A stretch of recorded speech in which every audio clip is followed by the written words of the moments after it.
اگر آپ کو ہماری کہانی پسند آئے تو لائک سبسکرائب اور شیئر ضرور کریں اپنے دوستوں کے ساتھ تاکہ آپ کو ایسی مزید دلچسپ اور سبق آموز کہانیاں سننے کو ملتی رہے۔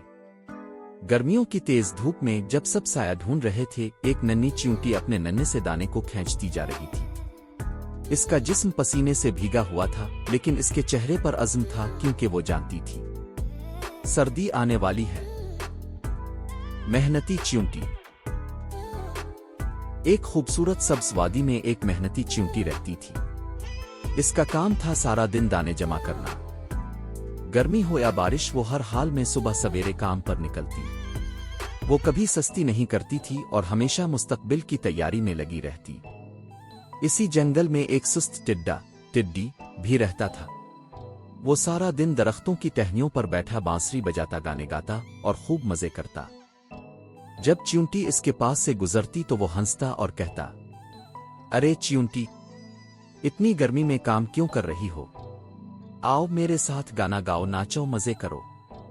چیونٹی مسکرا کر جواب دیتی، اب محنت کا وقت ہے۔ جب سردیاں آئیں گی تمہارے پاس کچھ نہ ہوگا اور میں آرام سے اپنی خوراک کھا رہی ہوں گی۔ لیکن ٹڈا ہر بار اس کی بات کو مذاق میں اڑا دیتا۔ وقت گزرتا گیا، درختوں کے پتے جھڑ گئے، ہوا میں ٹھنڈک آ گئی اور آخرکار سردیاں آ گئیں۔ ہر طرف برف باری ہونے لگی، جنگل سنوٹے میں ڈوب گیا۔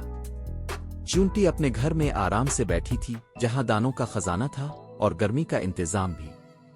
لیکن ٹڈا، وہ بھوکا تھر تھرتا ایک درخت کے نیچے بیٹھا کانپ رہا تھا۔ اس نے کسی سے کچھ مانگا لیکن سب نے انکار کر دیا۔ آخرکار وہ چیونٹی کے دروازے پر پہنچا، شرمندہ اور کمزور۔ چیونٹی بہن، مجھے معاف کر دو، میرے پاس کچھ بھی نہیں، پلیز مجھے کچھ کھانے کو دے دو۔ چیونٹی نے دروازہ کھولا، اسے اندر بلایا اور کھانے کو دانے دیے، لیکن ساتھ ہی نرمی سے کہا، دوست، وقت پر محنت کرنا سیکھو، یہ موسم تمہیں سبق سکھانے آیا ہے۔ سبق: محنت کا پھل ہمیشہ میٹھا ہوتا ہے۔ وقت پر کام کرنے والے ہی مشکل وقت میں کامیاب ہوتے ہیں، اور سستی کا نتیجہ ہمیشہ پچھتاوا ہوتا ہے۔ Thanks for watching.